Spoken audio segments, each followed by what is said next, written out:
Dan jadwal Aston Villa sampai 3 laga ke depan masih oke. Kalau pilihan kapten sih gue milih aset Aston Villa si Watkins. Oke, gue sepakat sih. Jauh ini lawan Luton si Watkins itu udah cetak 2 gol, 3 Betul. assist. Ya boleh sih, gue juga lebih ke Watkins kalau kita nonton gaya bermainnya yang satu karena ini bukan laga big match lawan Luton, bisa jadi Watkins main ya.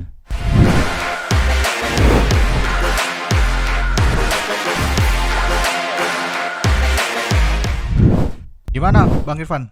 GW9. GW9 Ah, lumayan sih karena gue kaptenin Haaland, tapi ya banyak sih manajer kaptenin Haaland. Haaland Ya, nyetak gol ya? 1 gol, Haaland cetak 2 gol. 2 gol. Cetak 2 gol. Ya, tapi ternyata prediksi salah sih. Ternyata aset City lumayan waktu itu, si Alvarez cetak 9 poin. Haaland juga nyetak gol, jadi Tapi lumayan. lebih gokil salah ya. Lebih gokil salah sih. Mm-mm. Nah, yang agak unpredictable meskipun kita udah omongin si Watkins ya. Watkins ya. Iya, Watkins poinnya lumayan. Watkins nama ini Douglas Luiz. Douglas Luiz yang ya itu lebih murah. Mm. Lebih murah karena dia eksekutor penalti rutin ternyata ya. Golnya Mm. dari penalti West Ham itu. Gol dari penalti dan eksekutornya si Douglas Luiz mulu nih. Ya gue Kemarin pikir 2 gol kan ya, salah satu gol mati kan. oh ya bola mati. Dan Douglas Luiz juga eksekutor bola mati juga gitu. Tendangan sudut juga kadang-kadang diambil juga tuh, corner. Jadi kelihatannya nanti kita bahas banyak aset Aston Villa yang pantas dibeli. Oke, terus untuk GW10 gimana nih man? Masih GW10 yang tadi lu bilang sih Aston Villa, terus ya hmm, mungkin Tottenham juga masih oke sih, aset oke. Tottenham. Terus Hmm.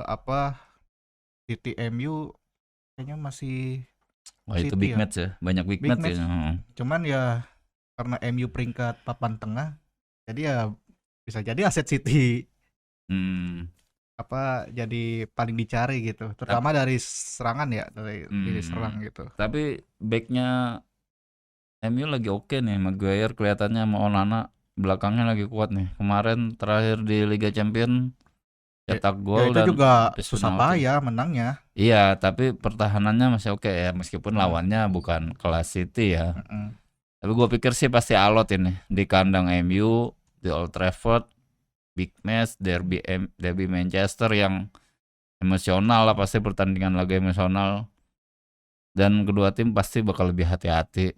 Mungkin yang agak greges itu si City sih, dia kalau ketahan lagi Arsenal bisa Arsenal bisa jauh ya. jauh ya. Mm.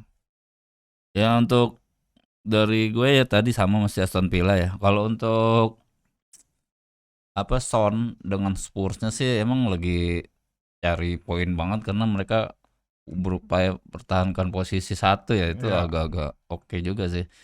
Cuman lawannya Crystal Palace dan main main tandang nih agak-agak ini juga sih.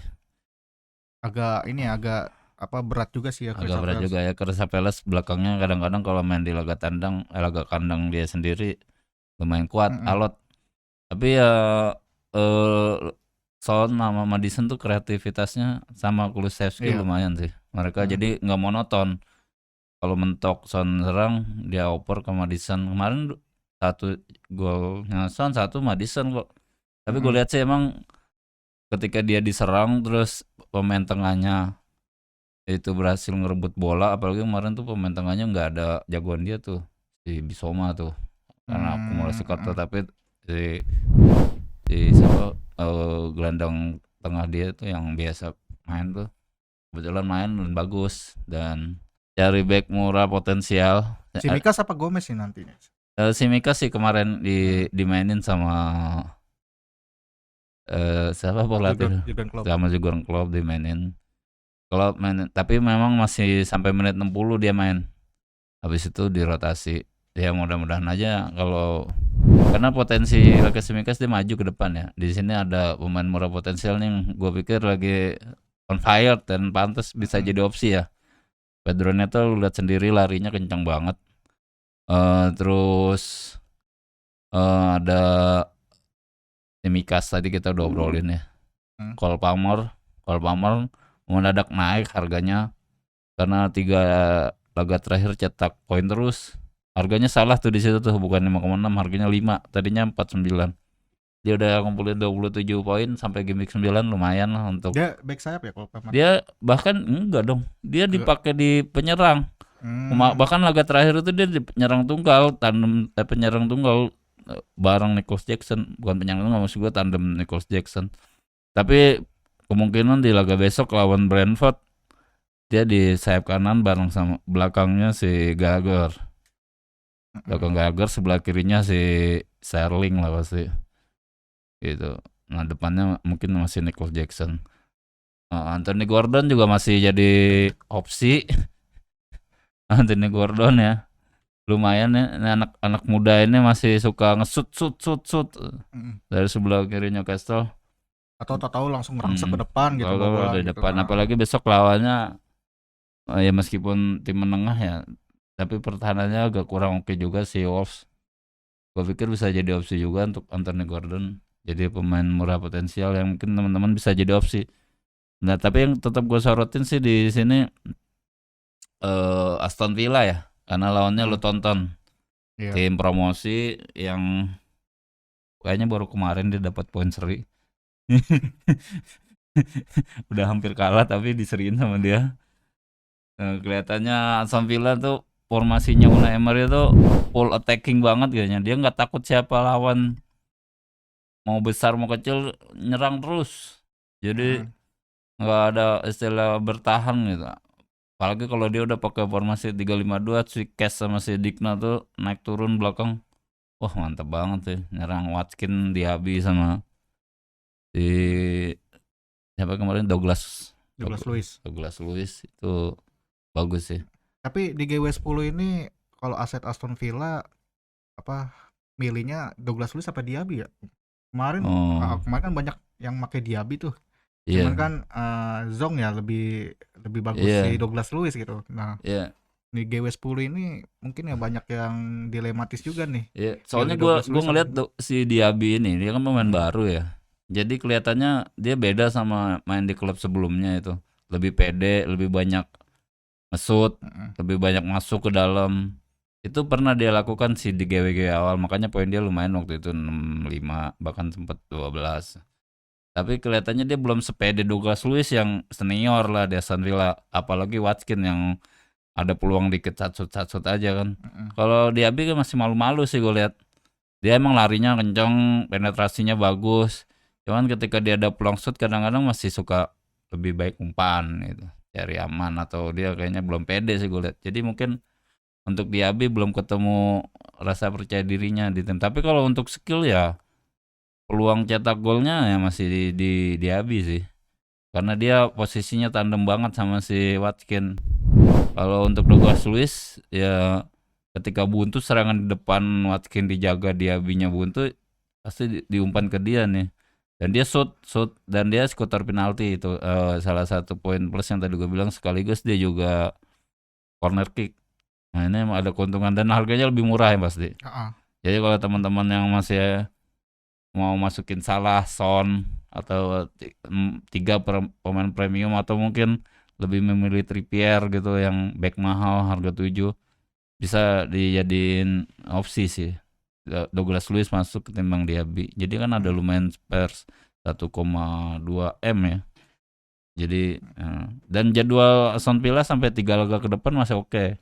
Belum ketemu tim-tim berat, mungkin sampai 4 game week ke depan baru ketemu Spurs kan yang salah satu paling berat. Dari situ mungkin bisa digonta-ganti lagi, bisa diganti. Gitu. Apalagi opsi harga pemain kayak Diaby ini atau si Douglas Luiz 55 sama 67 tuh banyak. Katakan jadwal Douglas Luiz lagi nggak oke Aston Villa, itu bisa kayak Cole Palmer tadi atau kayak Gordon, harganya mirip kan.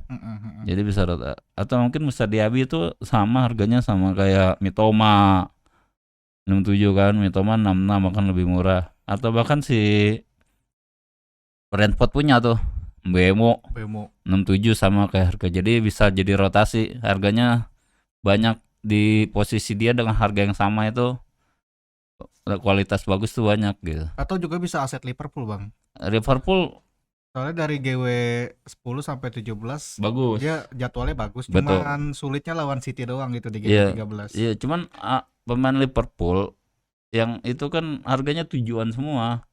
Cuman Milner aja yang Milner lagi si McAllister doang yang harga 6.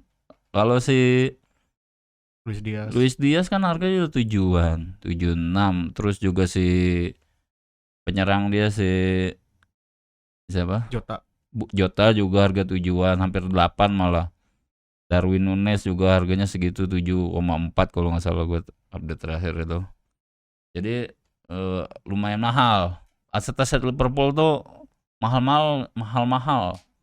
Ya meskipun nggak selaras sama kualitas juga kadang-kadang gitu. Gitu kira-kira. Oke, jadi kalau menurut lo untuk GW9 lo sendiri sepakat nggak? Ya gue sepakat sih.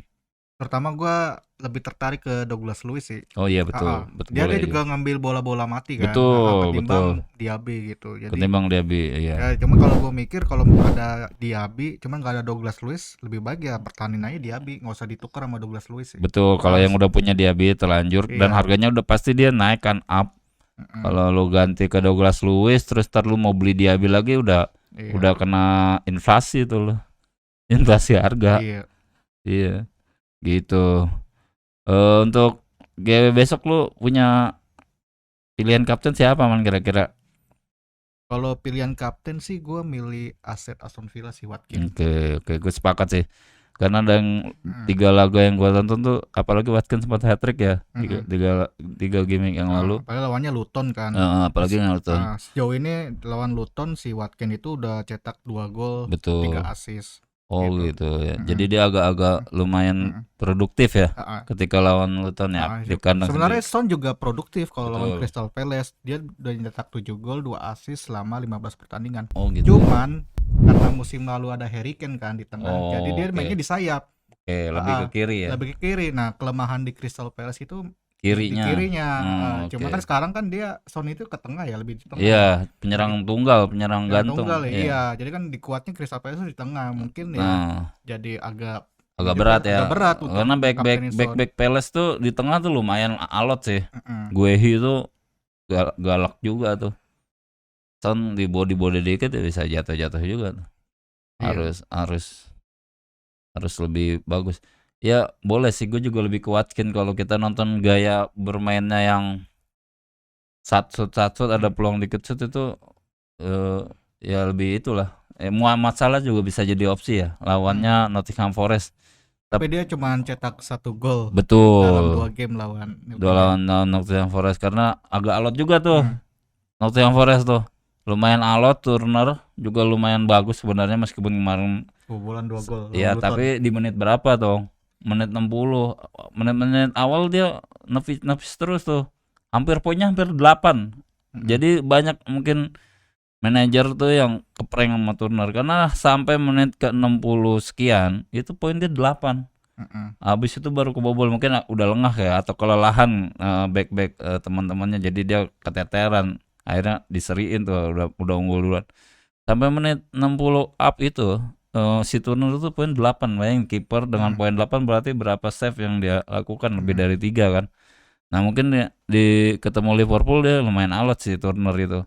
Ya, mungkin main di Anfield ya. Betul, main di Anfield. Tapi bisa jadi opsi sih Salah. Tapi ya kita tahu kayaknya Liverpool lagi ada masalah skema serangan, polanya kayak apa ya.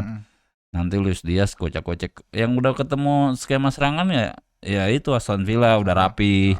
Kemana arah bola, di sini mentok lari ke kiri, dari kiri mentok lari ke kanannya juga bagus, sama kayak Spurs. Ketika mentok di tengah ya dia lari ke kiri, di kiri Richarlison sekarang sering dipakai. Kalau nggak mentok ya si Maddison umpan ke kanan ada Kulusevski. Jadi kadang-kadang tengahnya juga kuat gitu. Jadi mereka lebih atraktif dan variatif ketimbang Liverpool. Kayaknya masih bingung nih, lebih salah sentris banget. Salahnya mentok ya jadi jelek gitu kan. Gitu. Tahu Darwin Nunes yang iya. Itu Darwin Nunes. Cuman asalkan Oli Watkins gak cedera aja nih buat laga nanti malam nih. Oh iya. Ya ntar malam dia lawan tapi kayaknya disimpan sih. Yang bukan prioritas kayaknya dia. Tapi kemungkinan ya karena ini bukan laga big match lawan Luton, bisa jadi Watkins main ya. Kecuali kayak semalam tuh si City ya menang besar 3-1, Erling Haaland cetak gol, terus Alvarez main di babak jadi pemain pengganti, kelihatannya disimpan juga buat laga lawan MU. Tapi gue pikir sih masih ada teman-teman yang masih berani ya untuk kaptenin Haaland ya. Lawan MU di kandang dan ini laga nasional. Mungkin Haaland juga mau jadi pembuktian atau gitu. Tapi Onana lagi on fire juga. Kira-kira lu berani nggak untuk rekomendasi Haaland kapten? Kalau main di Old Trafford sih gue nggak berani. Oke. Kalau main di Etihad mungkin ya. Iya, dia emang nyetak 3 gol 2 assist di lawan MU, cuman itu hampir semuanya itu di Etihad Oh, semuanya main di Etihad. Kalau di Old Trafford kayak musim lalu, berkaca dari musim lalu, itu Haaland kayak terkunci gitu. Oke. Pertama sama 2 back, Lisandro Martinez sama Varane. Oke. Jadi kita lihat aja sih nanti. Kita lihat ya, tapi ya mungkin bisa jadi opsi teman-teman yang punya pemain-pemain premium lain selain Haaland ya, bisa disimpan untuk jadi kapten, minimal jangan dijadiin dulu karena khawatir zong ya. Iya. Kalau punya Salah ya silakan Salah karena lawannya Nottingham Forest dan main di kandang. Ada Oli Watkins juga main di kandang dan lawannya tim lemah musim ini salah satunya gue tonton. Dan ada Son kalau punya set Son, karena Son juga lawannya lumayan nggak seberat Erling Haaland lawan MU ya, lawannya Crystal Palace. Ya mungkin itu aja kaliman kita lihat. Bursa transfer tutup hari Jumat ya, Jumat dini hari ya. Jadi jangan sampai lupa diupdate formasinya. Jadi bukan hari Sabtu besoknya, tapi Jumat dini hari. Jadi usahakan Jumat sore atau Jumat siang atau pasca laga ntar malam kan ada laga UEFA kan, ada yang cedera mungkin bisa diupdate. Atau pas habis nonton video ini langsung update aja gitu. Iya. Boleh. Karena harga pergerakannya cepet naik ya. Takutnya Cole Palmer aja udah naik 1 digit tuh, 0,1. Sama juga sama Oli Watkins dari 82 ke 83. Mungkin jadi pertimbangan teman-teman karena FPL musim ini tuh naik turun harganya cepet banget. Iya. Oke, mungkin itu dulu, kita ketemu lagi di video selanjutnya ya mana? Iya. Di GW11 minggu depan ya. Minggu depan. Ya, thank you. Oke, semangat. Bye. Semangat.